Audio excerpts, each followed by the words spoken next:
In today's video, I'm going to teach you how to remove collaborators from Google Drive. If you need to stop someone from accessing a file or folder in Google Drive, the process is straightforward once you know where to look. This is useful when a project ends, when you shared something with the wrong person, or when you simply want to tighten up access settings and keep your files private. To begin, open your web browser and go to Google Drive.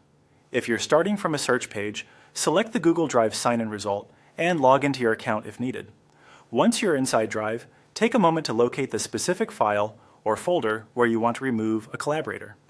Make sure you choose the correct item, since access settings are managed individually for each file or folder. When you found it, click on that file or folder to select it. After it's highlighted, look for the More Actions icon, which appears as 3 vertical dots. Click that to open the Options menu. In the menu, choose Share, and then click Share again if Google presents a secondary sharing panel. This will open the Permissions window where you can see who currently has access. Now find the person you want to remove from the list of collaborators and click on their permission area. This usually displays their current role, such as viewer, commenter, or editor.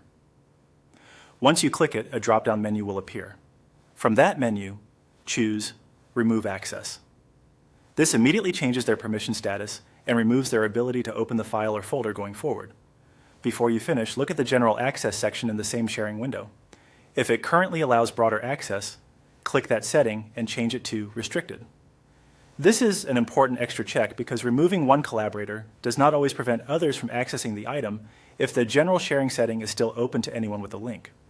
Setting it to Restricted helps ensure that only explicitly approved people can view or edit the file.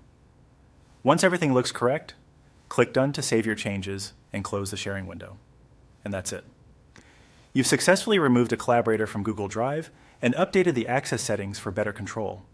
As a quick tip, it's always a good idea to review sharing permissions regularly, especially for folders used by teams, since inherited access and link sharing can sometimes stay active longer than expected.